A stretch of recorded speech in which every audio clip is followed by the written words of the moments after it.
Hi, good morning, everyone. My name is Fanny Marzuka, and I just watched my son Connor step up from pre-K to kindergarten. He's grown tremendously because of pre-K, and he is more open and more outgoing.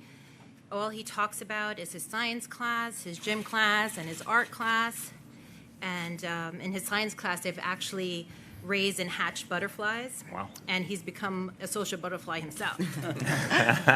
Even though he's 5, I've seen how much he's matured, and he's prepared to go into a kindergarten classroom environment. Actually a single mom with a single income, and pre-K for all has been a game changer. Before pre-K this year, childcare was very difficult. I had a couple of days a week of daycare, and when family members could pitch in, they would help out and take a couple of days for me. Because I work from home, having unpredictable childcare made it difficult for me to provide for my family. It was something that I really worried about, and I worried about where I was going to put my son, and I worried about how I was going to afford it. Without free pre-K, I don't know what I would have been able to afford, and I know it would not be the same quality and great environment that he had here at School of Journeys. Being able to send him here for free has lifted a big weight off my shoulders.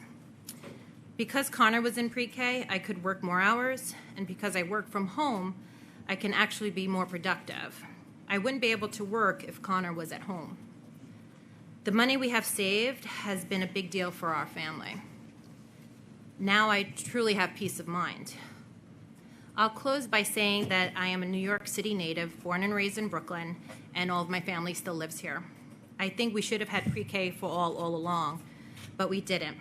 And as this mayor has made it possible for families like me, and it's my pleasure to introduce Mayor de Blasio. Thank you, Fanny. Well done. Well, let us begin. This is a very important day for Fanny and Connor. I remember vividly when Chiara and Dante had their stepping up ceremonies from pre-K. It's a very important day in the family. It's a day to celebrate. Let's give Fanny a big round of applause.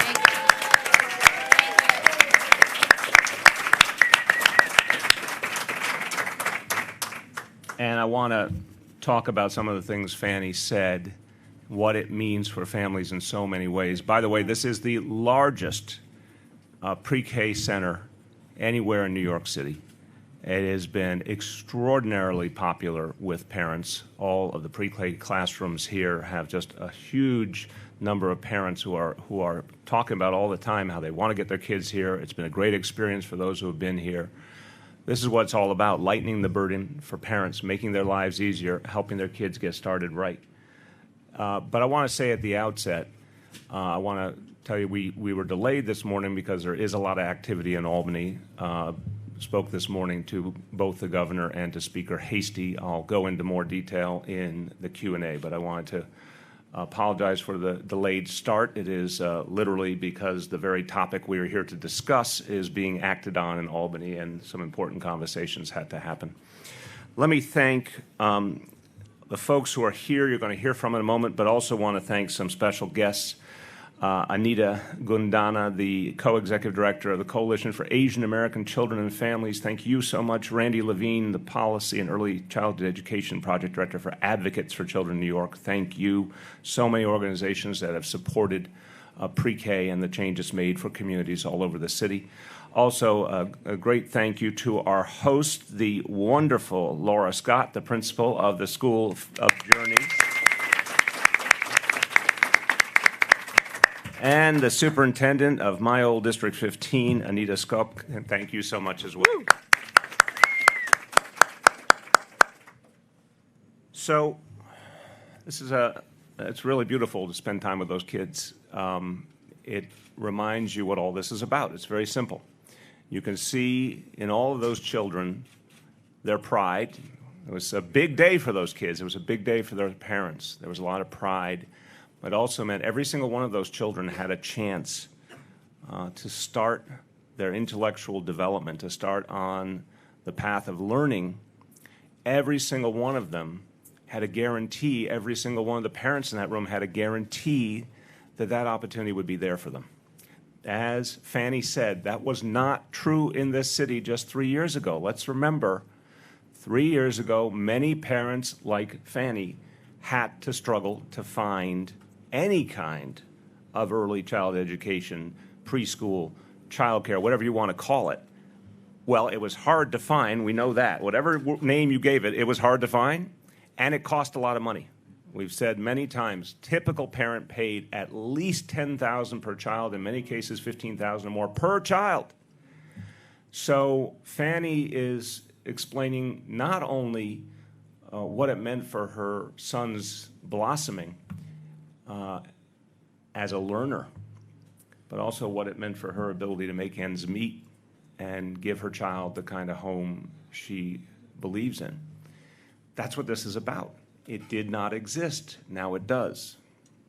And we're going to make the point today that that is because the power is invested in the mayor of New York City to create things that actually affect people's lives, that change their human reality, their material reality. Because of mayoral control of education, we could do that. There would have been no way on earth it could have been done under the old system. And if you want proof, the old system existed for decades. As Fanny said, vast majority of parents, vast majority of children did not get full day pre-K, period. Perfect proof point, decades of evidence. It did not happen. Under mayoral control, it did happen. And we're going to build it out now to 3K. We're going to make sure that 3-year-olds have the same opportunity. And for parents doing the math, and I guarantee you parents are doing the math, if they have 2 children who are going to go through 3K and then pre-K, and it costs at least $10,000, in some cases more, per child. 2 children, 2 years, you're talking $40,000, $50,000 or more easily, that is saved by that family. Think about the average New York City family. If they saved $50,000, what that would do for everything in their life. So that's why this matters so much in so many ways. I also want to note, this is about making the entire school system better for all our children. There is an energy created by pre-K, a hope, a possibility that pervades every school and the entire school system because, you know, I think it's an objective statement. For decades, our teachers were doing their best, but they often felt they had one hand tied behind their back because they were dealing with, unfortunately, a lot of the other challenges that affect families, a lot of the social ills came into those children's lives and then came into the classroom. But they also knew that our children were not being given the start they could be given. They knew it. Anyone who studies educational trajectories knows that the more attention given to early child education, the better the outcomes for children. So teachers knew they could do so much more if the children who came into their classroom had experienced early child education. And imagine that frustration if you knew there was a solution and it just didn't happen because there wasn't political will or there was the wrong kind of system of governance. Now, throughout the school system, and Chancellor Farina can speak to this much better than I, there is hope and optimism for teachers because they know the children coming into their classrooms in kindergarten and first grade and beyond are going to have a much stronger preparation. And that's going to be particularly true when 3-year-olds are reached universally. So this has ramifications for everything we're doing that we were able to do this and we're able to keep expanding it now. You know, the teachers in pre-K feel a sense of mission. And Miss Abby here at Bishop Ford, who is so proud of her efforts as a pre-K teacher, she wrote me the letter. You heard about that. And there's this beautiful line in the letter she wrote. And she said, "These faces are our future, which is filled with joy and hope." And you could see it in the room. It's a beautiful thing. All of those children are on the right path. They're on the right path already. What a great feeling that we all know that, and their parents know it. So this is the way forward to maintain things like pre-K for all, reaching 70,000 kids because it's working.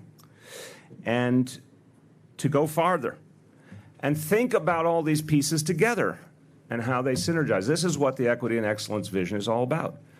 Now, pre-K for all, soon 3K, every child going forward being given 2 full years of quality preparation before they ever walk into even a kindergarten classroom, making us unparalleled in the country in terms of the kind of extraordinary effort we will be putting into preparing our children for an ever more complex world.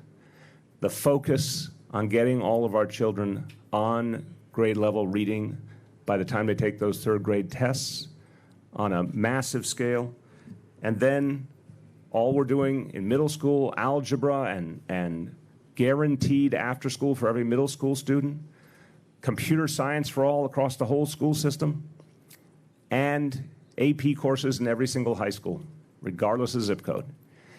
That package has happened in 3 years. That's what mayoral control allows for: rapid change and rapid improvement. And it is as a result of mayoral control. And you're going to hear from one of the leaders of the DOE during the Bloomberg years. And I've said this even when Shale's not here. I've said it over and over. I give Mayor Bloomberg a lot of credit for achieving mayoral control of education. I supported him at the time. I think it was a great step forward for the city. He started a process of change. We have continued it and deepened it.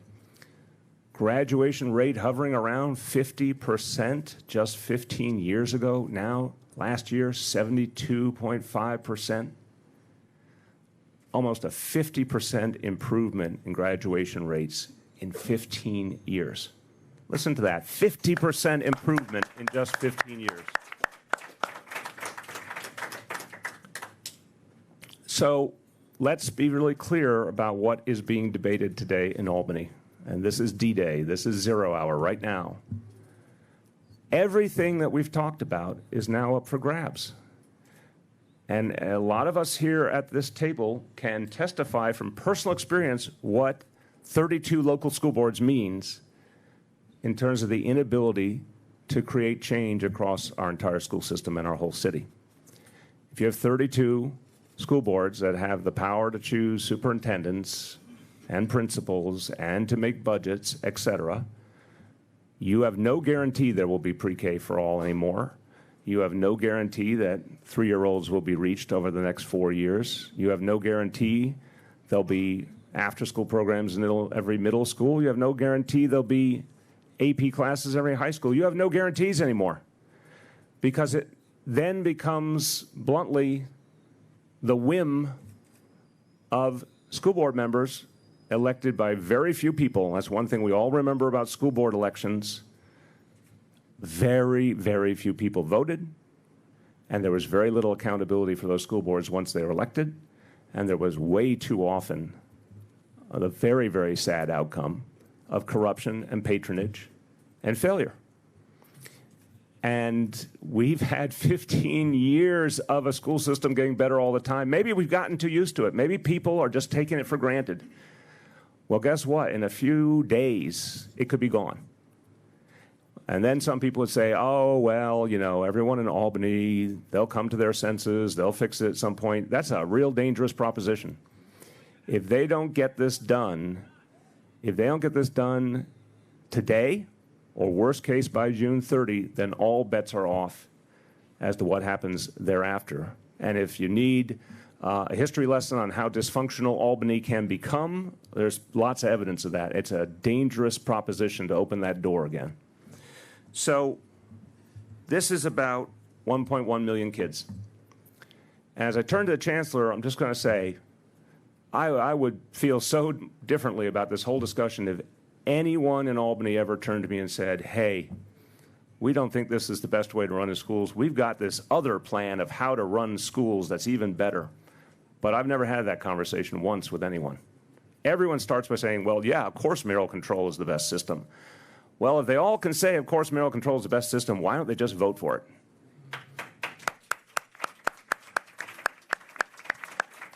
With that, I listed all the achievements, but the credit goes to the leader of our school system, Chancellor Carmen Farina. Thank you. I think one of the most important things, I'd like to emphasize 3 things that I think really speak to mayoral control. There you go. First and foremost, equity.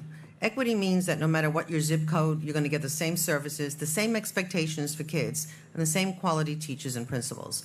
And I have to tell you, we could be in no better place than to do that than right here. Today in this building, there is a graduation ceremony happening for ISADA, a middle school that we have designated as a model middle school for the entire city of New York that has hosted easily 500 visitors this year, if not more, international, national, as well as local. Because our ideas are that we collaborate, we give things away, we ask other people throughout the entire city, come and see what excellence looks like, observe it, and then take whatever you need and just do it in your own schools. The idea of districts sharing across their district lines came under mayoral control, certainly under this mayor and this chancellor, because I believe we need to make all schools excellent, not just in certain pockets. The second thing is really accountability and professional development. And in this particular school, under Laura Scott, all these teachers have been trained in Emilio Riggio practices, and we've opened this school for pre-K teachers throughout the city and throughout the country to come and visit and see what does it really look like in a classroom. In the past, a school would have kept to themselves and said, well, you know, this is going to make us look good, then why are we going to share what makes us look good with other people? So this issue of equity, accountability, I think is really, really important. I think also it's about stability. When you finally have something that works, and by the way, if we were being given a report card, I would tell you right now that all the things we've done, we'd be getting an A+. The AP courses, you had parts of the city that had not one AP course. You now have a high school, Lehman High School in the Bronx that had 2, has 11 now, and they can be taken by any child on that campus. 7 schools, anyone can take those courses. That, to me, is about stability and making sure that we're putting the money where it matters. It matters in the classroom. Everything that's going to happen in this system has to happen in the classrooms, not in political dark corners. And to me, this is where we have really gone and I think have done a particularly good job. And why not say to someone, if your high school graduation scores have gone up, your dropout has gone down, your reading scores throughout every single district in the city have gone up somewhat, some more than others, and we have a long way to go in some places, but the reality is they've gone up everywhere, not just in some places. So if this is progress, if this is achievement, then we should be promoted. We should be celebrated. We should be honored. And meanwhile, we're going in the other direction, and that doesn't make any sense. I said from the very beginning as chancellor that the answers to most of our problems or most of our issues, the answers are in the classroom. With good teachers, anything can happen. We have made sure that our teachers have the best professional development, that they have the tools in the classrooms that they need. We introduced several new curriculums over the last 3 years. The passport curriculum with social studies, 92% of schools in the city are using that curriculum. We have introduced writing curriculum for our high schools. We have gone out there to make sure that teachers have the professional development they need. We signed a contract with the U of T to include 80 minutes on Mondays for all teachers so they can constantly keep practicing their practices. Same thing that we put extra time in the calendar every week for parents to come and hear what they can do. So to me, the answers are in the classroom, but in order for the answers to be good ones, we need to make sure our teachers are well trained, well supported, and honored. And I do think we've done that. And the same thing, we just received an award about we have one of the best teacher retentions in the in this country, not just in the state, but in the country. So here again, we're not asking for something we don't deserve. We deserve it, and then we are willing to share whatever we've done with anyone who wants to learn from us. And I think, to me, it's about putting kids first. It's a phrase. It's said all the time. However, honor it both in the spirit and in the letter of the law. Children's first means mayoral control. Amen. Thank you. Again, giving credit where credit is due, mayoral control began under Mayor Bloomberg. And he used mayoral control to put a number of initiatives in place, for example, to improve that graduation rate that, again, was tolerated for decades. Think about, we're supposed to be the greatest city in the country, and under the old system of school governance, we barely could break 50% graduation rate, and it was tolerated. Nothing broke that cycle until mayoral control of education came along. So I credit Mayor Bloomberg and also the people who worked around him to make those changes and start the upward trajectory that we are proud to have continued. So it's a great pleasure to have the former Chief Academic Officer and Senior Deputy Chancellor for the DOE under Mayor Bloomberg here with us today, and we really appreciate his presence. My pleasure to introduce Shail Polikow-Sharansky. Thank you, Mayor. So I started as a teacher right in the middle of that time when the graduation rate was hitting 50%, almost like the system was designed precisely to fail half of its kids every year. And around that time, I went to Bank Street actually to become a leader, and I wanted to be an assistant principal, and I was talking to colleagues around the city about how to find a job. And one of the first and strangest stories I heard is that in certain districts, there was a going rate. You paid $15,000 to the local school board, and you could become an assistant principal. $30,000 for a principal job. That's the kind of system we had for many, many years in this city. And I really believe the institution of mayoral control changed that reality for good. Since mayoral control was created, we've seen the graduation rates rise steadily. We've seen dropout rates plummet. And that's happened under multiple chancellors and 2 mayors. And we've seen the end of patronage and corruption in the system. The reason why is that with clear, accountable leadership for the school system, transformational change can happen. Powerful reforms like pre-K for all wouldn't have happened under a decentralized system, nor would have Mayor Bloomberg's effort to create 800 new schools. Neither of these kinds of efforts could happen in that old system. The move that's being made recently by the mayor to introduce 3K and focus on infants and toddlers, bringing together the system under ACS and the DOE, that couldn't happen without mayoral control. And so what we know is under the system, voters do exercise choice around policy. And that's as it should be. And different mayors are going to shift the direction of the policy in our school system. But mayoral control is more than just one policy or about one mayor. What we need, as the chancellor said, is stable leadership, coherence, something that schools, teachers, and educators across the city can count on. At Bank Street, where I work now, we support a dozen school superintendents around the country. And it's striking. In those school systems that have some form of mayoral control, the ability of the school's leadership and the superintendent to actually make a difference is totally different. Because when you're in a system without it, it feels as a superintendent like you're operating in quicksand. You never know what's going to happen year to year. And that's why around the country we see superintendents leaving after 1 or 2 or 3 years on the job, and then everything shifts again. So I don't agree with the mayor on everything, but I couldn't agree more strongly that Albany has to act quickly to preserve mayoral control. And I'd even go a step farther than the proposal on the table right now. This needs to be permanent. It needs to be part of how we govern this system. And it shouldn't just be for New York City. Amen. Every urban district in the state needs this, desperately. And it's time to act. We know it works. We owe it to our students to put aside the issues that divide us and act now to ensure mayoral control continues. Thank you. Thank you very much, Shail. Appreciate it. Thank you so much.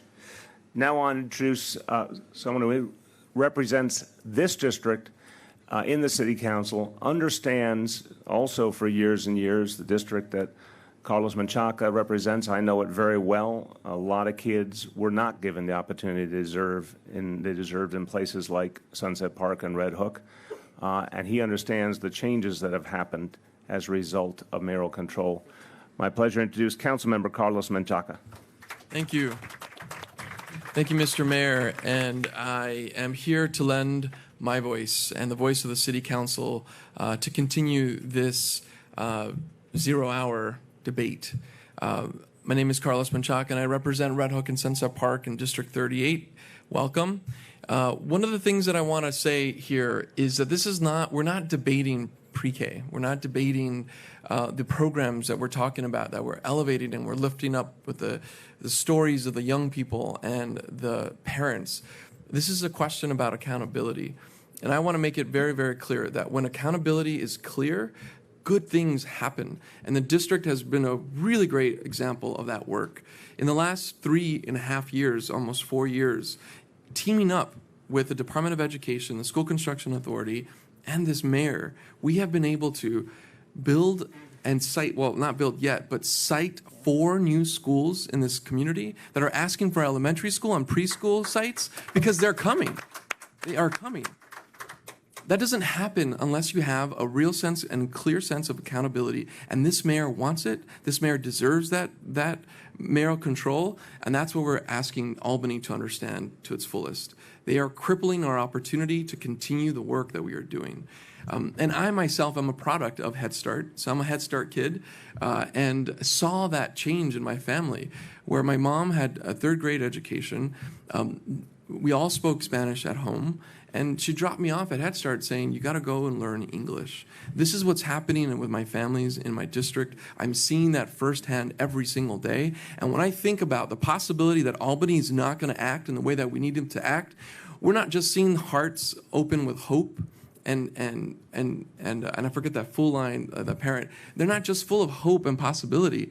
They're full of opportunities that they could one day become the next mayor of this incredible city or the council member. That is what we're stifling right now. So I take this incredibly personally, and I stand with the mayor and the chancellor and everyone of you here that are in support of this. We cannot let Albany really interrupt this success.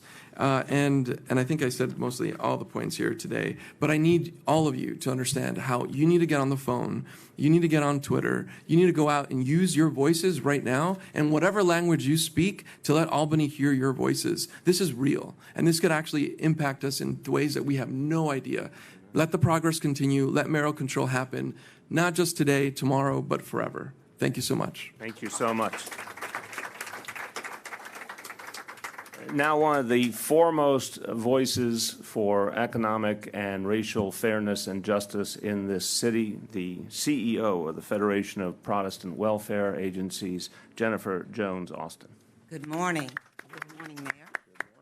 Good morning, Chancellor Farina. I want to take a moment just to tell everybody how excited I am to be here on this day, on Stepping Up Day. I don't believe I told you, Mayor de Blasio, when you first asked me and others to help and join with you in developing the UPK full-day pre-K, that I had a personal story that made me appreciate how important full-day UPK is for all children. 15 years ago, in June, I was privileged to attend my first full-day UPK, publicly funded, school-based UPK graduation for my daughter. She was fortunate to get a seat in the Eller Baker Public School full-day UPK program, one of very few at the time, 15 years ago. And I say she was fortunate because she went there on September 13, 2011, 2 days after being displaced from her preschool program at Trinity Preschool, just a block away from Ground Zero. I can tell you that at the time, I was anxious. I was very anxious about all that was happening in the city, all that was happening in the country. Did not know what to think, what to believe, what to feel. What would my child's future be? And I was also concerned because as a child advocate and as the sister to an educator, an elementary school educator, and a child psychologist and early childhood expert, I understood well the importance of pre-K, of the 4-year-old, of a formal educational experience in the fourth year of your life, that it was pivotal to helping to shape and inform and influence your life for years to come. I needed a place. I needed a home for my child. And I was fortunate to learn about the Ella Baker Public School Universal Pre-Kindergarten Full-Day Program. Only just one of a few in the city providing full-day pre-K. And so when I went there, it didn't escape me what my child would experience. It also didn't escape me that there were several children in that classroom, 16 in total, who were there, several children who had never had a formal early learning experience. And I knew the gains that they would benefit, that they would receive: cognitive development, social development, attachment, engagement, learning how to interact with other children and with adults, and how those experiences would sustain them. They'd gain those experiences, and all the skills, the readiness, the school readiness skills would sustain them for a lifetime.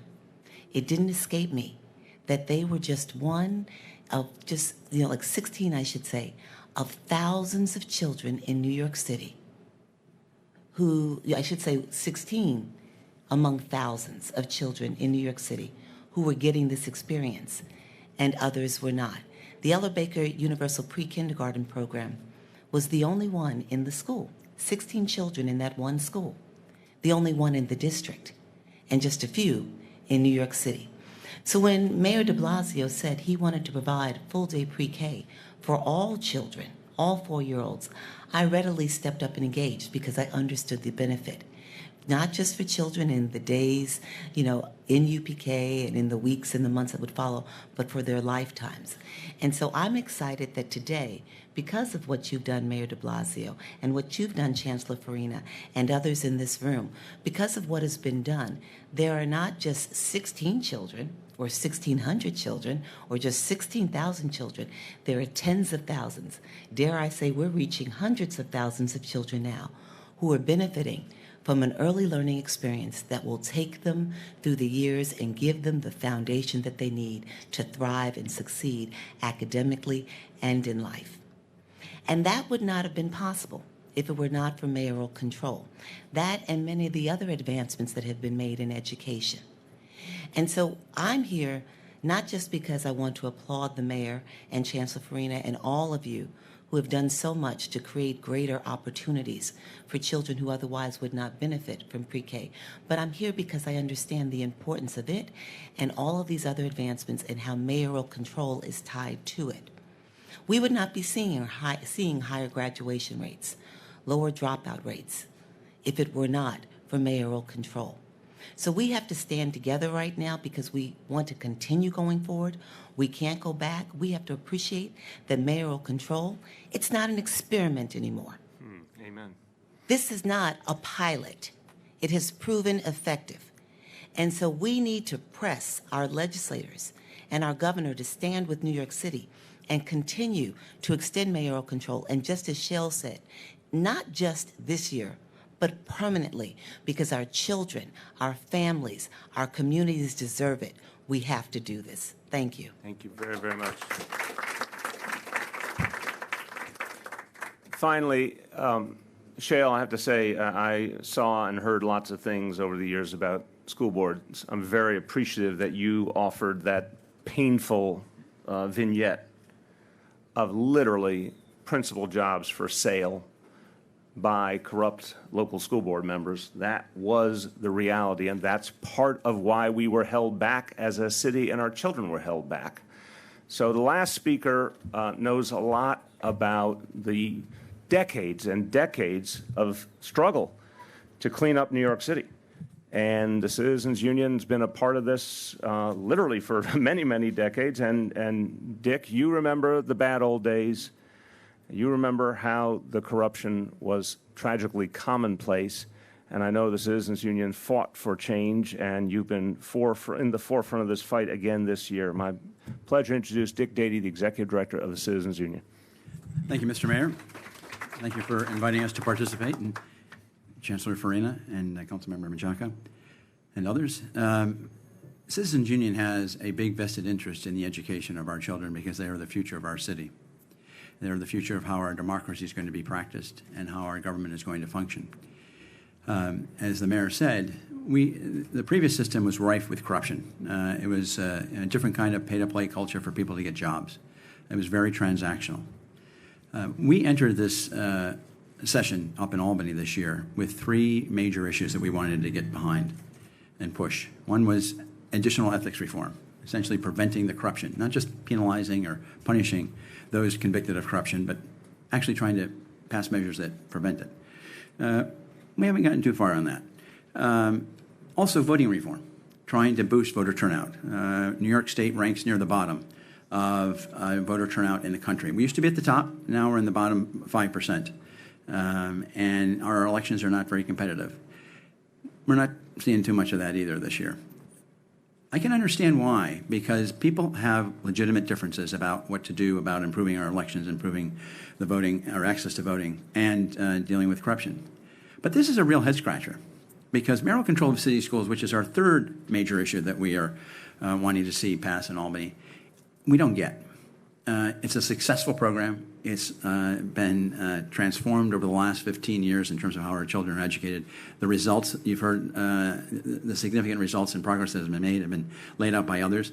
So why are not our state lawmakers getting behind one of the most successful programs that has ever happened here in New York City? I mean, Mayor de Blasio took a program and strengthened it and deepened it with Chancellor Farina, and we do not understand it. Because we see this as a very successful program. We also believe that New York City should have greater control over the education of its children. I mean, we understand that this New York State Legislature has a role in providing funds, state funds, for public education. We understand that the Board of Regents has a role, a needed role, in setting state education policy. But New York State has no role in setting up the governance structure and how our children are actually educated. I'm not sure what a lawmaker in Syracuse or a state senator on Long Island can contribute in any effective way about how the children of New York City are educated. It's like overreach. It's a threat against our own self-control and our own home rule. It's a fine example of where a program has been very effective and should be continued. There are a lot of programs that should not be continued but are continued. We support permanent mayoral control. We believe that the experiment is over. It's proven extraordinarily successful.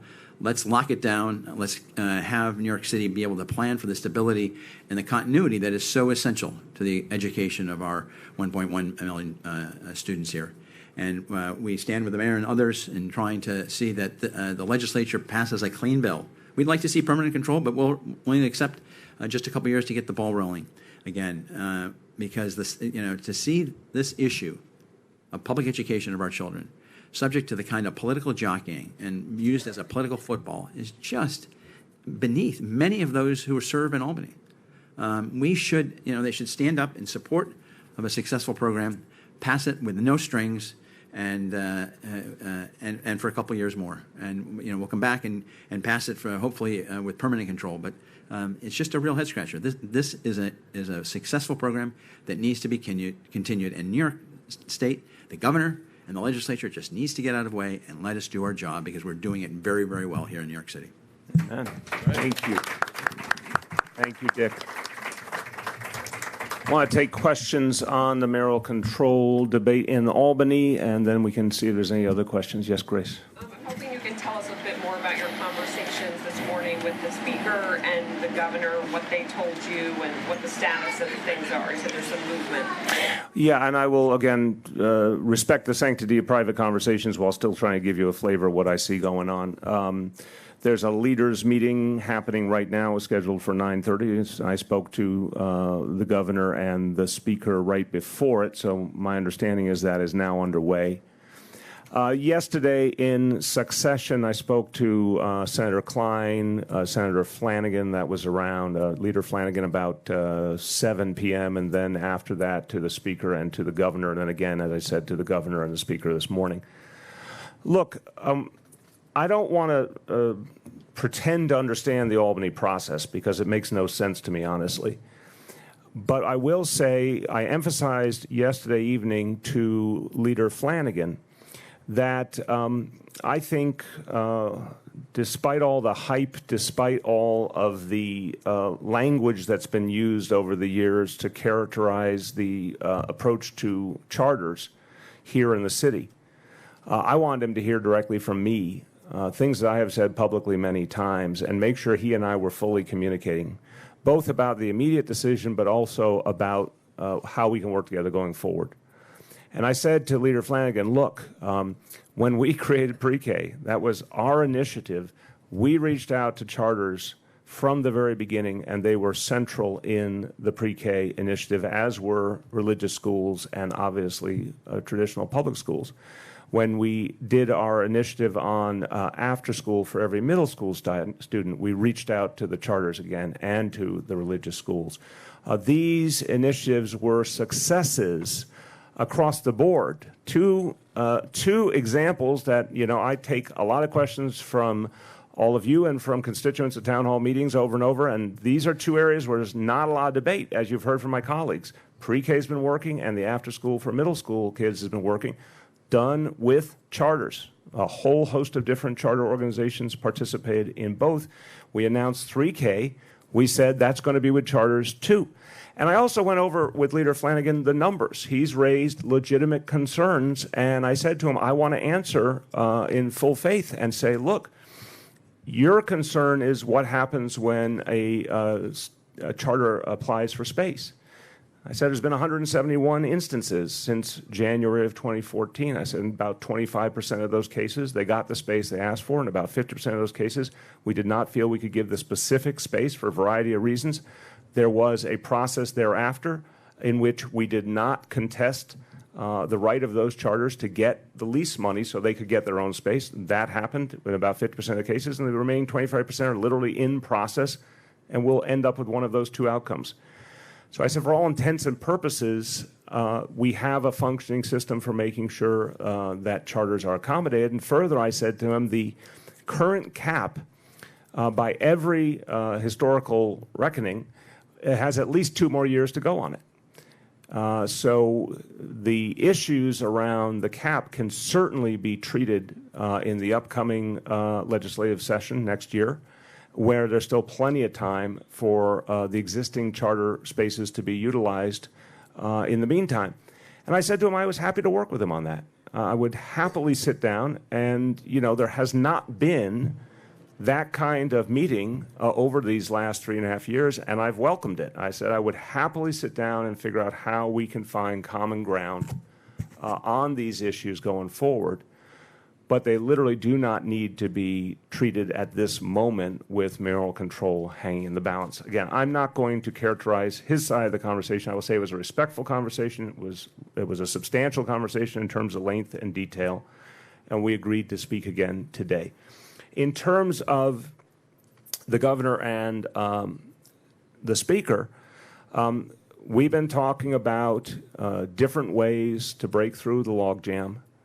I've said, to all of them, look, this should never be about the issues that are beyond mayoral control itself, because as you've heard from everyone here and you've heard from a lot of other people, including charter supporters, a lot of charter supporters have said, no, mayoral control is an issue that stands alone. But we're happy to work together in other ways to address the legitimate concerns around charters and any other education matters.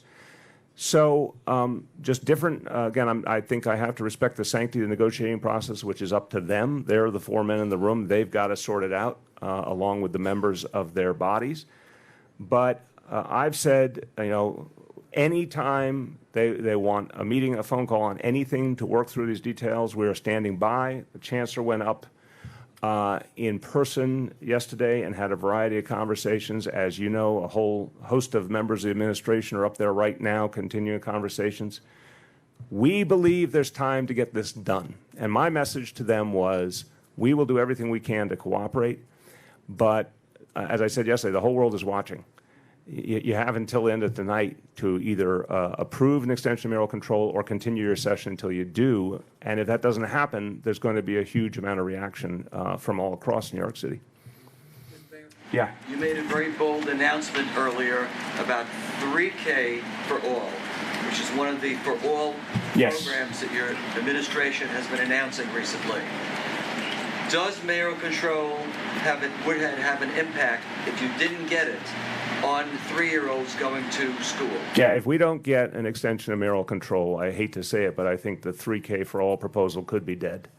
It literally could, because we would not have the power to implement it across 32 districts if 32 school boards get to decide what they want to do. I just can't see it possibly being put together, and certainly not on the 4-year timeline we're talking about now.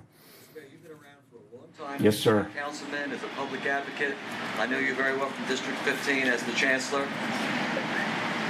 What are the major objections that you can share with us that seem to be holding this up? Look, I don't ever want to put words in people's mouths.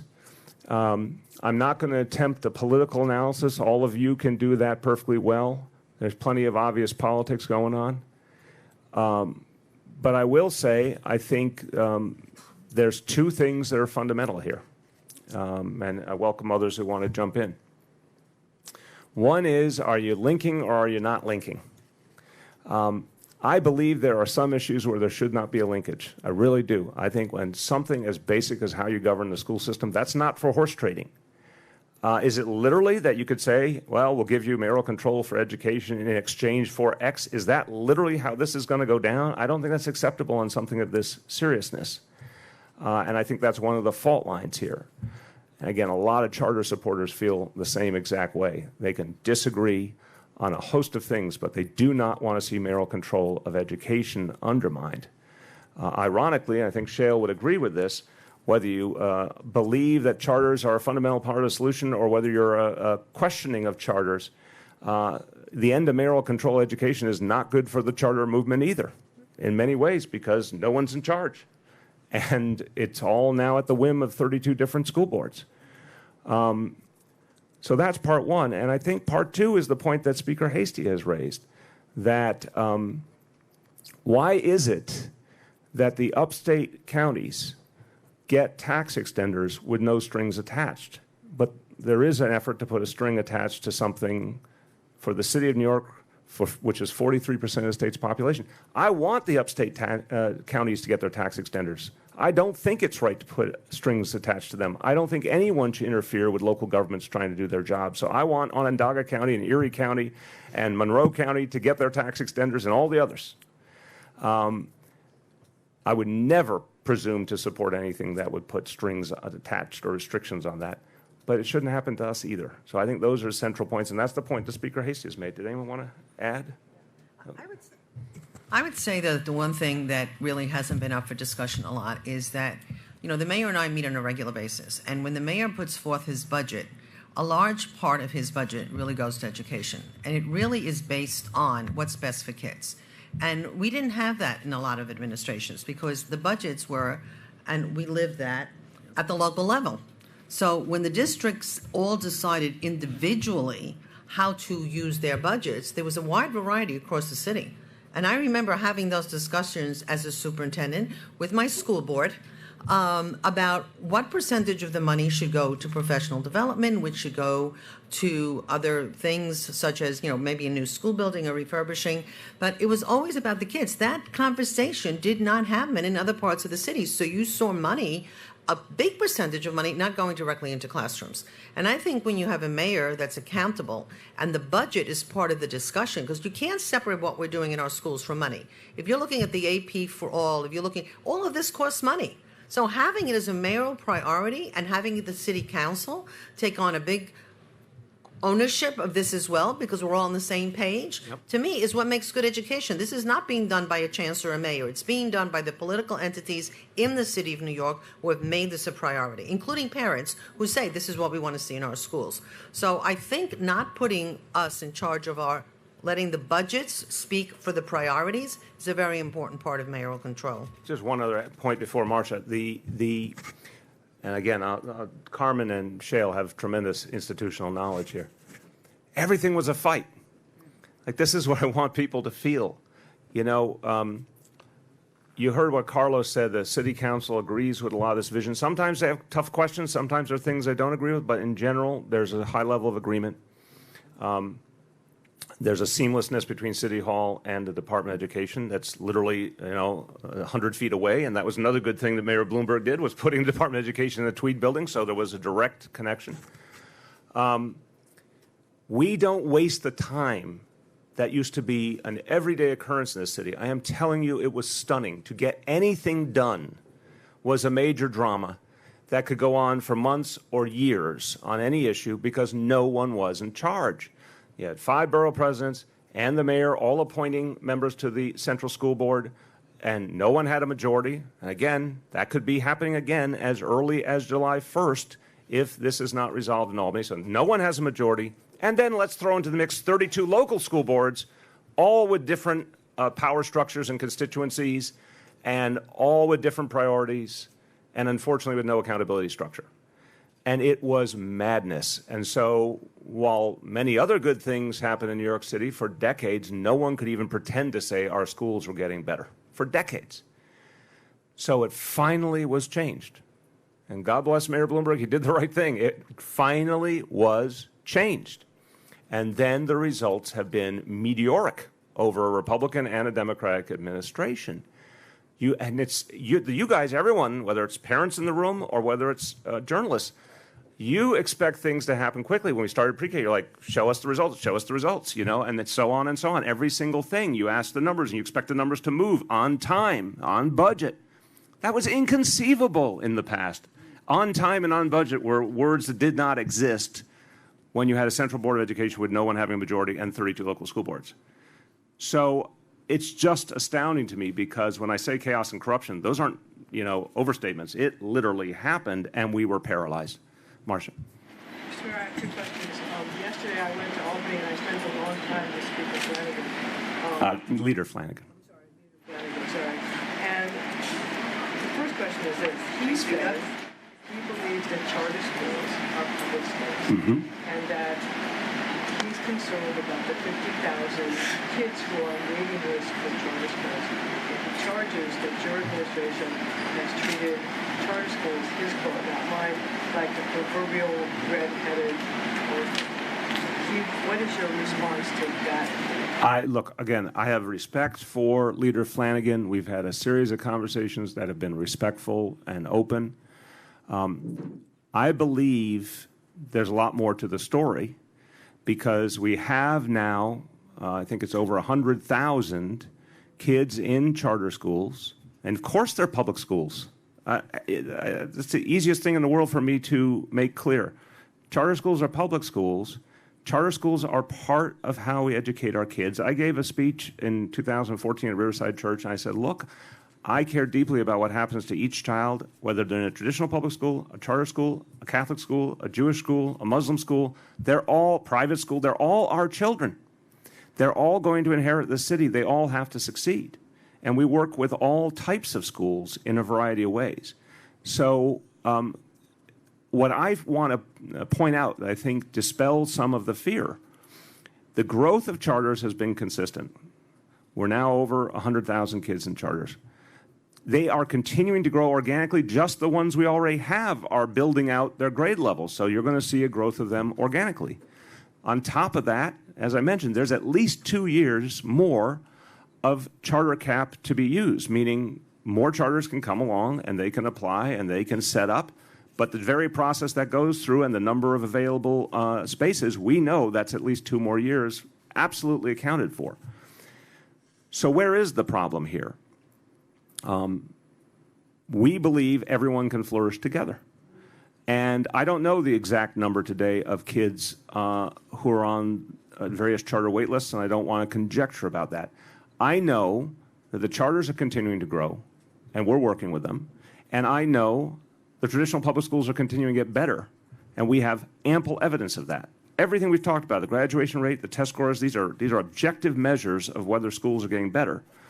Isn't the goal for all of them to do well, right? Isn't the goal like we want to see every school do better, and that's what equity and excellence for all is all about. So I think it's a little bit of a distinction without a difference here. The progress is clear across the board. And then I said to Leader Flanagan, if you want to sit down, I don't care if it's today or it's next week or next month, and chart out together a vision of where things are going. I welcome that. I have no problem with that, but within the boundaries that were set out by my colleagues too. It's our school system. That doesn't mean we can't find common ground, right? We respect legislators, but we have a school system run. But if Senator Flanagan wants to sit down and say, okay, I want to understand this better, I want to understand what the future vision is, I want to make sure there's fairness to the charters, great, let's have that conversation. I would welcome it. And I think he will end up being very satisfied by that conversation. That's not the problem for today. The problem for today is they've got 24 hours to pass mayoral control education. Just louder, Marcia. I'm sorry. In talking to Speaker Flanagan, he also said that, you know, that the sky will not fall if they don't pass mayoral control tonight. That there is history where, I guess it was 2009, when mayoral control actually expired. It wasn't, this is my words, it wasn't pretty, but nevertheless, you know, the sky didn't fall. So, to their sense, yep. There's no, like, immediacy, there's no emergency. I'll start, and then, let me speak to that, and then if the Chancellor or anyone else wants to weigh in, feel free. Marcia, first of all, the question was at Marcia's accounting of a conversation with Leader Flanagan that he said, and his staff, that they said, well, if mayoral control expires, this, quote unquote, the sky won't fall. And they used the analogy of 2009 and said, look, things worked out then. First fact about 2009, the leadership structure of the state Senate collapsed. There was a coup d'etat in the state Senate. So let's be careful about apples and oranges here. They couldn't resolve mayoral control because their leadership structure collapsed literally at the moment when the decision had to be made. There was a pretty quick reset. It was resolved in August. We're not talking about that here. If you say to me, it's not going to happen tonight, I say to you, they should stay. As I said, lock them all in a room until they get it right. They have until midnight on June 30. If they want to stay in Albany all the way to June 30, God bless them, but get it done. What happens on the morning of July 1st? The current education board is dispelled or disbanded, and the old Board of Education is reappointed that day and has to make a decision on the chancellor that day. There is no majority held by anyone. So you can say, oh, well, let's assume that works out, okay. Okay, then we're moving on towards opening a new school year without having anyone in charge of the board. You could say that's going to be fine. I don't argue that's going to be fine. And is it going to get resolved in August like last time? There's no guarantee of that. Those tax extenders that are a lot of the tension here don't end until the end of October, well into the school year. So here's the problem. When you open up Pandora's box, you don't know what happens next. A lot of us in this room, remember an absolutely dysfunctional Albany. Are we about to see that again? And I would challenge all your research departments, when was the last time that they actually managed to not renew mayoral control, not renew the personal income tax for New York City, not renew the sales tax for upstate counties simultaneously? This would literally, what may be happening here is nothing gets done. I don't remember a time when that ever happened simultaneously in Albany. So we might be on the verge of a level of Albany dysfunction that actually would set a new record. And Dick Dady, you're an expert on Albany dysfunction. I mean, this would be literally, they wouldn't do any of the important things they were there to do. Speak to it. Get the microphone on. You know, it's amazing that the last couple of weeks of the legislative session is all about local bills, where each of the individual legislators, having passed the budget and dealt with some of these larger issues, now have local bills. So it's not just the tax extenders. But if you look at the docket, you look at the calendar of what's going through each of the two houses, it's all these little individual bills that affect the governments within the districts. And so, you know, for New York City to be singled out because of mayoral control of city schools, while everyone else is getting their local bill passed, it's outrageous. And the corruption in Albany is just, you know, we've seen it in New York City during the school board, but it's just, you know, so many legislators have been, you know, forced from office over the last 17 years because of corruption or misconduct, some 33, and it continues. And you can't have faith in a process where so much of the decisions are not made based on the merits, but made on the political horse trading that goes on. And it's become so commonplace that we become immune to it and we kind of accept it. And it's not the way our democracy should be practiced, where there's these linkages and that issues that can't get through unless they're linked to something else. It's just, big issues should be allowed to stand on their own. And we should have open votes and open debates and discussions and not, 4 men in a room and all that. I mean, I'm not going to get into my political treatise around all that. It's just not the way our state government should work. And we are seeing an ineffective demonstration of our state government with this political horse trading and the political jockeying that's going on with mayoral control of city schools. Probably one of the most successful programs that we've seen here in New York State in some time. Yeah. I also want to add that no one I spoke to in Albany yesterday said that mayoral control is not working.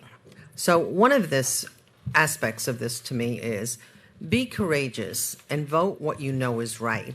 Because to me, political expediency is not a great model for our children. I think as an educator, and I say, what are we doing that our kids are watching for those who are cognizant? And we, this year in particular, put in a tremendous amount of funding into civics education, because I am worried about the fact that we're not voting enough and we're not voting intelligently and we're not doing a lot of other things we should be doing. So as part of our social studies curriculum, there is an entire strand that starts in first grade on civics education. So people are watching us, and you can be sure that many of our high schools are saying what's going on. On another point also, everyone needs a boss. Everyone needs one boss, not 5 bosses, not 100 bosses, but one boss. And people want to work in stable communities. And I'm going back to my years as an educator. I spent the vast majority of my life here in District 15, where even though we had lots of disagreements on school boards, the reality is we were stable. And people wanted to work in District 15 because we had a system of order. We had a philosophy of how we did things. And as a result, we had our pick of teachers, our pick of principals. When I went to District 2 as a principal, it had the same type of reputation. The good quality people stayed away from districts where there was disarray or there was confusion or there was no specific philosophical outgrowth. And people said, I don't want to work there. And how do we end up in a city where certain parts of the city didn't have high quality principals or high quality teachers because people avoided them? Not because people don't want to work with struggling children. I have a tremendous amount of respect for the teachers who have opted, and we have 600 teachers who have opted to work in the Bronx starting in September. But I want to be able to complete my promise to those teachers that when they go to those schools, they're going to have the best PD, they're going to have the best principals and the best teachers, and we need to continue what we've started, and rather than play politics with our kids. Amen. Rich? Yeah, please, hold on one sec, Shale, then Rich. I just would add, I was there in 2009 on the DOE's leadership team when that happened and mayoral control expired, and it was a tremendous distraction, extremely confusing about what was going to happen, how decisions would be made, and it had a real impact on schools. For months, those things weren't clear-cut, and I think that sometimes it's not possible to realize when you're sitting at a policy level what it's like to sit in a school. But there are so many different programs and so many threads that connect schools up to the decisions that are made as a result of this law. And it is going to disrupt all of those, even if it's just a month or two of disruption, that can impact the whole next school year. Well said. Can I just quickly add, we're talking about disruption, we're talking about corruption in Albany, we're talking about disruption in the schools, disruption among teachers and principals, and we have to also remember that ultimately that disruption will be experienced mostly by the children and by the families. I remember when I was looking for schools for my daughter, my husband, and this goes back to the early 2000s, saying to me very directly, very boldly, very explicitly, we have to be concerned about the political whims of education in New York City. And how do we ensure that our child is protected from the political whims? This is what's happening right now. This is not just about a debate between legislators. Ultimately, it is the children who are going to suffer. And so we have to push back with that in mind. Yes, the school administrators will suffer, but at the end of the day, the children are going to suffer. Amen, Rich. Thank you. Do you think that the fact that this is an election year in New York for mayor has anything to do with this? I don't want to think that, Rich, first of all. I really don't. and I don't get that indication. I mean, that's more cynical than even I would think for our friends to the north. I think, again, there's politics suffusing it for sure, and that's a problem. But what I think everyone in Albany needs to think about is that if there's not a coup d'etat going on, right? It's business as usual. They don't have a busy docket right now. This is one of the only major issues they're facing. They've had all this time. There was only a leaders meeting for the first time Monday afternoon. The leaders had not met between the budget in April and Monday afternoon, 2 days ago.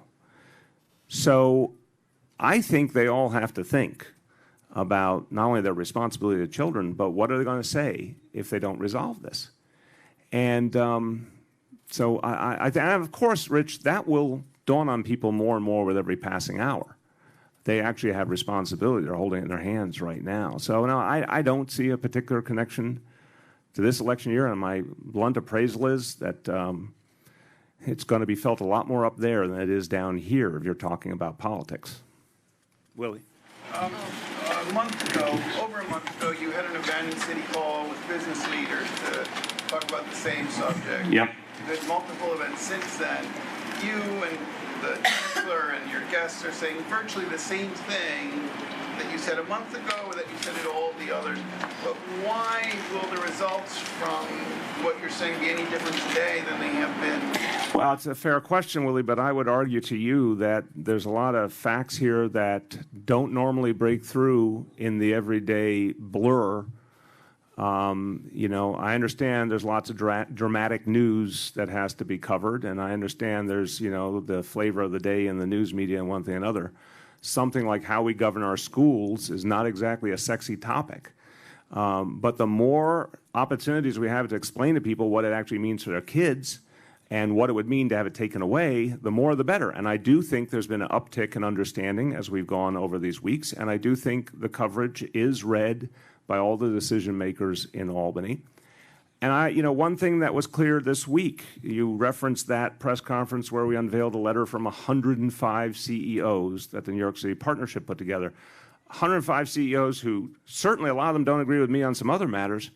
A lot of them do very much support charter schools, as Steve Schwartzman and Kathy Wild made clear, but they all believe it should be delinked, to Dick Dady's point. They all believe it should be delinked. They all believe mayoral control of education should be just treated on its own and should be renewed. And then we had a lot of the most important unions in New York City represented earlier in this week who generally would never agree with those CEOs on most matters, all in agreement. I mean, I'm saying to you, in a city that doesn't really know what the word consensus means like most of the time, to see, you know, most of the business class and most of the labor class all in agreement on something is a pretty amazing reality. So we want to keep showing that to the folks who have to make the decision, to remind them of the consequences of what they're doing. Yes? Yes, I would like to know if you were to lose control over the schools, is there a plan B? Is there anything that you could do? Look, so it's an important question for everyone to understand how this goes. As I said, July 1st, we would immediately convene the old Board of Education. And I certainly would work with my colleagues in government, the borough presidents, to do the best we could to maintain order and consistency. And to Shale's point, there's inevitably going to be drag and problems that come in that process. I do think the 5 borough presidents are, you know, all willing to work with us, but, you know, it's just not going to be by any stretch the same thing.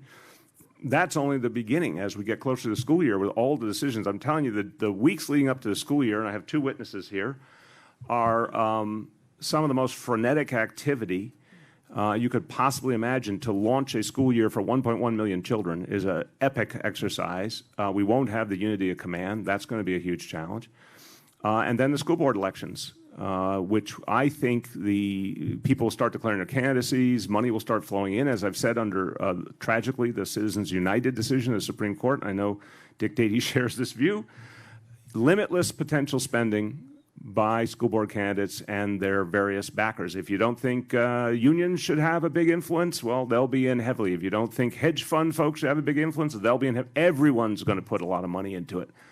And it becomes a free-for-all. And so, and meanwhile, you know, Albany could come back at any point, or they may not. That's why I say Pandora's box. There's no guarantee once they leave. Let me remind everyone, if they leave today, their next scheduled meeting is the first week of January 2018. I want everyone to understand that in case it's not common knowledge. If they leave today, they don't come back till January. Hold on a second. Hold on. Can you imagine if a bunch of graduating seniors in high school decided not to show up for the last couple final exams and avoided the responsibilities of taking those exams and still expect to be graduating? I mean, this is kind of what Albany is deciding. I mean, it's just a big responsibility, and they should settle this issue, decide it, and move on. To not do so and put at risk, our governance structure, the education of so many children is irresponsible. Mara? Hold on, I'm getting to you. Mara? Mr. Mayor, this is on another subject. Go ahead. Your DDC commissioner, Dr. Actually, Mara, hold 1 second. I just want to see, does anyone else have a mayoral control question just for consistency? Media questions, mayoral control. You got a media question? There you go. Yes. Seems like a good moment. There's been a lot of back and forth between you and the charter sector. It just seems like a good moment to clarify some things that I think have been misunderstood by the broad spectrum. What's really at stake is a broad philosophical question about whether the charter sector in New York City should be able to grow.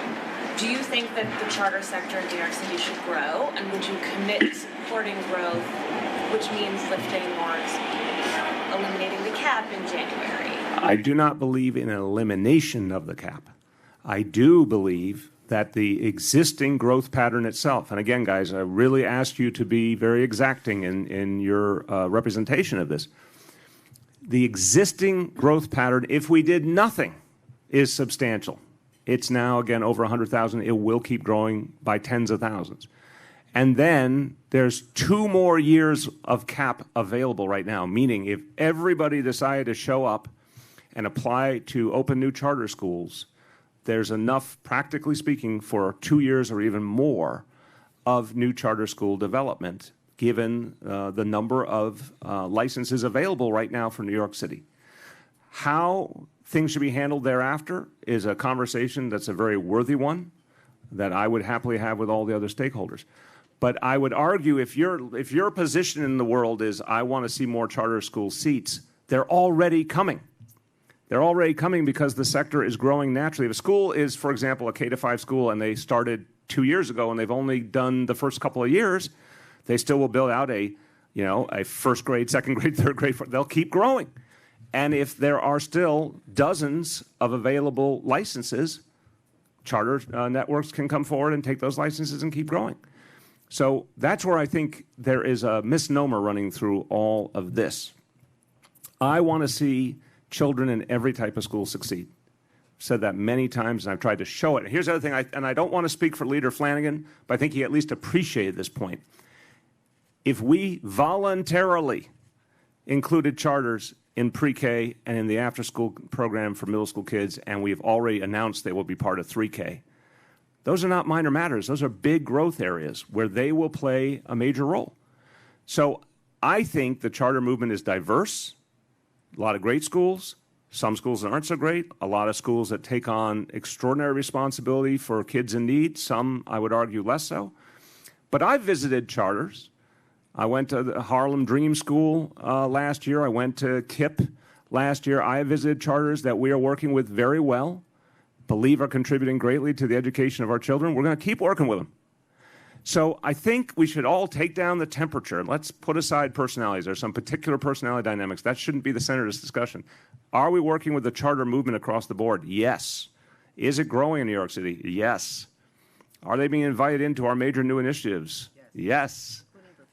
Including professional development. Has the chancellor set up partnerships between charters and traditional public schools in local areas to share best practices? Yes. So let's get away from what is the easy flashpoint and actually look at the day-to-day reality, which is one where there's a lot of cooperation and progress all around, and get back to the central issue, which is, shouldn't we have a clear governance structure? Mara. Yeah, Mr. Mayor. Oh, I'm sorry. Anything else on mayoral control? Maybe, Mara, I'm sorry. I keep calling you and then holding. So media questions, mayoral control, go. Quick question. Have any of your discussions with Leader Flanagan, in any of those, did he focus on other issues besides the charter schools? In other words, did he ever raise reservations or concerns about the educational outcomes of mayoral control, or it's strictly mainly focused on this charter?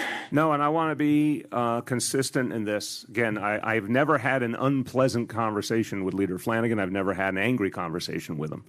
And he has never said anything but he believes mayoral control philosophically is the right system. He said that publicly, too. It's only been about charters. But again, I've tried to emphasize to him, I don't think we should talk through other people or through the media. I think we need to talk more to each other. And with the chancellor, who I think he has respect for, he was the head of the education committee in the Senate. He is focused on education. Let's work this stuff through. We would happily do that. We respect him. We would happily sit down and go over all these things and see if we could find more common ground on the outstanding issues. But no, to be fair, and I do feel comfortable characterizing this, he's never said, you know, I don't think you've made progress on graduation or test scores or any of that. He's never contested those things. Last on mayoral control, Marcia. Is Leader Flanagan willing to sit down with you or the chancellor? Obviously a question for him. I respect him. I have only given you a feeling of the conversation because I want to respect confidentiality. Marcia, you've been around these last days. There's going to be a lot of conversations. They have to be confidential. But I do believe he appreciated the offer to have a deeper relationship on these issues. Rich? Mayor, just to go back to Will's question a little bit, do you think that Albany is listening today more clearly? And also, are any of these charter school organizations leaning in to support mayoral control, or is that kind of a theoretical thing? Are they... On the first point, yeah, of course Albany is listening. They look very carefully at everything you guys are writing because imagine you were in their shoes for a moment. They're about to make a very momentous decision. If they walk away, there are huge ramifications. So they're quite concerned. You can talk to them directly, but I guarantee people are watching. On where charter folks stand, one thing I believe is the charter movement is very, very diverse.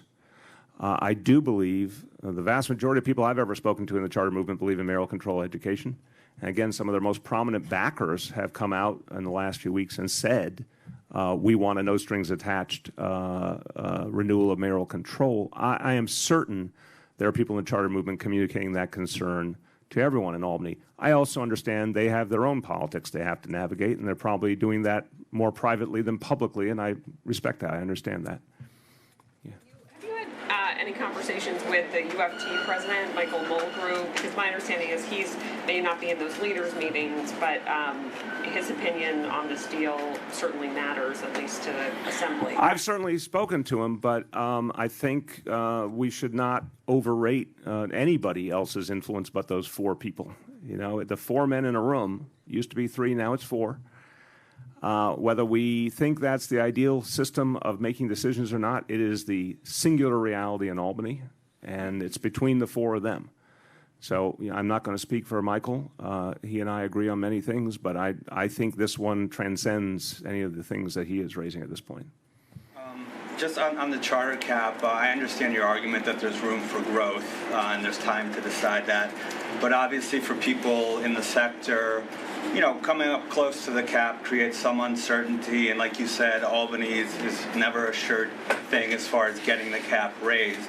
So is there an educational reason why you would somehow harm the city to raise the cap at this point rather than waiting and you know, coming close to the limit? I think it's a strategic question that when you know you have so much natural growth occurring, and 2 years is a long time, let's be clear. Albany has consistently passed pro-charter legislation over the last year since Governor Cuomo came in. There's no question about that. So it's not hard, Yoav, to predict that there will be more going forward. Right now, to me, it's very simple. There's plenty of cap space and there's plenty of natural growth, and we should make a decision in the cool light of day about what we think is right going forward. I don't think a limitless cap makes sense. My first focus, I want to see all schools succeed, but my first focus is on the traditional public schools because this is a fact. They will be the decisive factor in the future of New York City. Some charters are doing a great job. Some religious schools are doing a great job. But by any numerical measure, for the next decades, literally, the traditional public schools are going to be the workhorse. They're going to be the core. So that's where we need to, first and foremost, put our focus on improvement. but we can have a coherent discussion about the future of the cap. Why don't we have that discussion? Meaning, if the foreman in the room or Leader Flanagan or anyone wants to sit down with the Chancellor and me and talk about what would be the right future plan, don't do it with 12 hours to go. Sit down and we're available. You want to have that conversation for days, weeks, till we get to some vision of the future together? Of course we would do that. But don't just throw it in as a part of something much more important. That's a very serious decision that should be made carefully. And it's an abstract decision. If I say to you the next few years are already spoken for, that's a big deal. Anything else on mayoral control? We'll switch over to Mara. Mr. Mayor, your DDC commissioner, Dr. Pena Mora. DDC? Yeah. Yes. Can you, first of all, why is he stepping down? And secondly, do you have any concerns about the management of the roughly $1 billion in Sandy contracts? You're trying to get Build It Back done, I know, by the end of the year. Do you have any concerns about that project and others under DDC? No, I think there's been a shocking misunderstanding of why the commissioner is stepping down, and I'm personally perplexed why that was not communicated better to all of you. He has been on a leave of absence from Columbia University, where he's a senior professor in the School of Engineering, I think it is, or Architecture. He has been on leave. We begged Columbia to be as lenient as they could be. They were up to a point, and they said, look, this is it. He has to come back to continue part of his academic tenure. And that has to be by July 1st, by their rules to prepare for the new school year. So that's been in the works for a long, long time. There's nothing mysterious about it. By the way, Vicki Bean was under the same situation as HPD commissioner. We begged NYU to stretch as long as we could, and they said, this is it.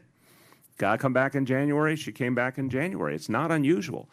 Commissioner Peña-Mora did a fine job.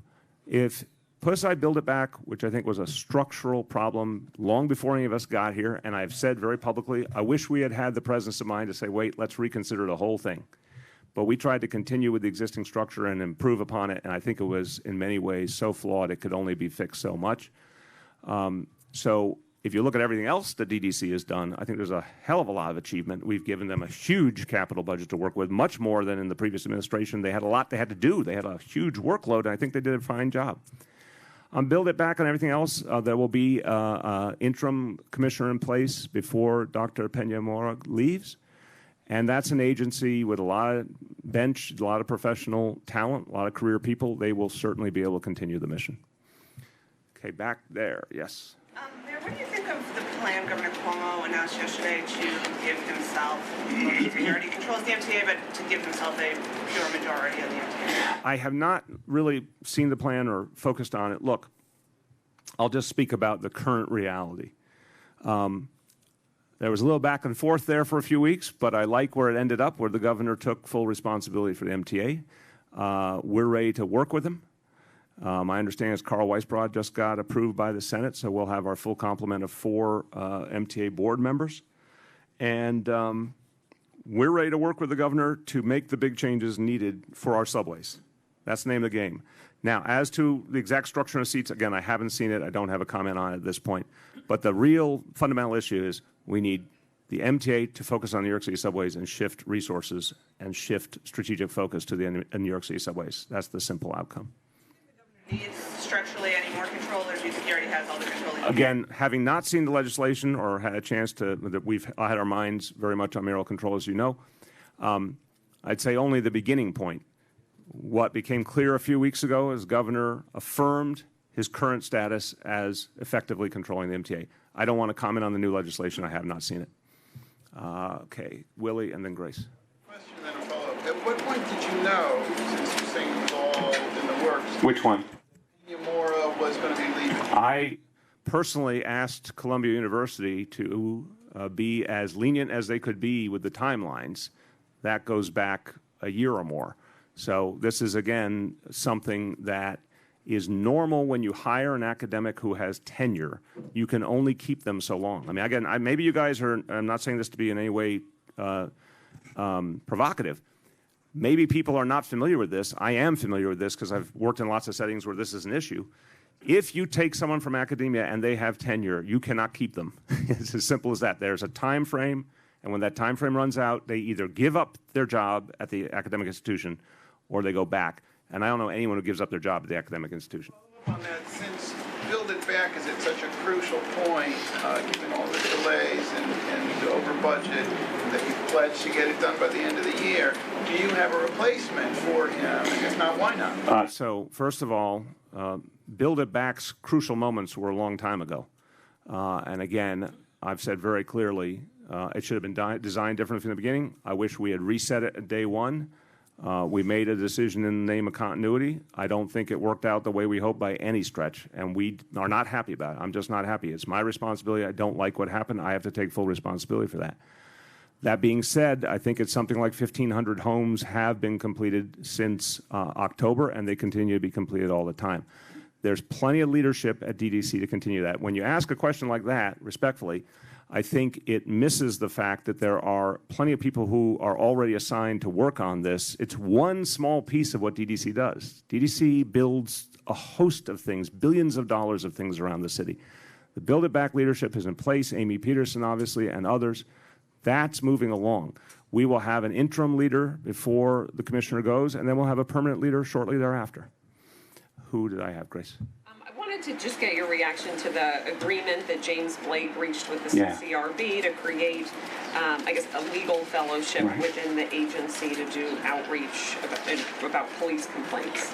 I think it's great. I think he showed himself to be a man of bigger vision. He said, this is not about me. I'm not trying to make money. I want to fix a problem. And I think it was a very productive dialogue that led to something that will actually help. I think it's a good step.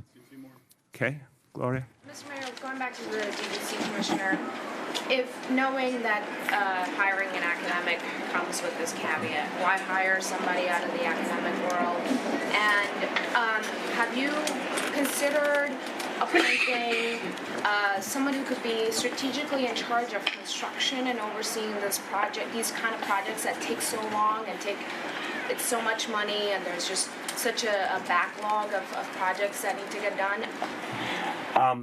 One of the things I am thinking about, if the people renew my employment contract, is that I want to find ways to improve the speed of construction by the city. Now, design build would really help. That's up right now in Albany. That would help us save a lot of money and speed things up. So there are some things that are aggravating because the tools are staring us in the face. And by the way, again, the state government gives itself those rights under design build, but doesn't give the city of New York, which, you know, I always like to remind people we are right behind the state of New York in terms of the largest budgets in the United States of America. Just for your viewing pleasure, amongst public budgets in the United States of America, it goes like this: United States of America, State of California, State of New York, City of New York. We are number 4. We're such a huge entity that we should obviously have the design build right to be able to save ultimately billions of dollars and speed the process along. So that's a big point. But still, within our own capacity, we got to do better.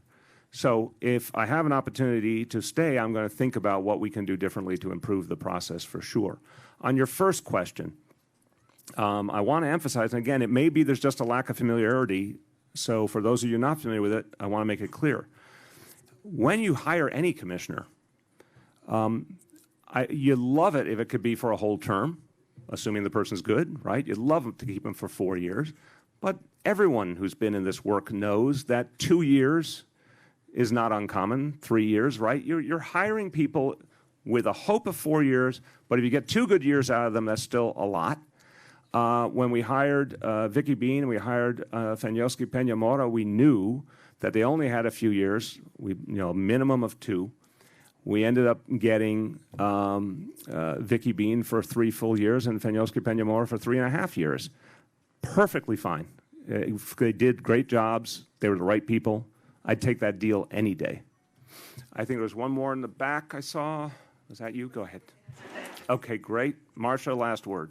So another issue wending its way through Albany is speed cameras. I wonder if if you have any update on that. We're continuing to fight for them. I want to thank all the families of those who have been lost in traffic crashes. They have been up there pounding away. Very, very personal, tragic stories. You've heard them. And they've gone up to the legislators and said, look, this is a matter of life and death. People lost their mother, their father, their brother, their sister, their husband, their wife, looking in the eyes, legislators, and saying, we need you to allow more speed cameras around our schools. This is just around schools. And it still hangs in the balance. It's still being discussed, still hangs in the balance, and it's something that Albany should do. Thank you, everyone.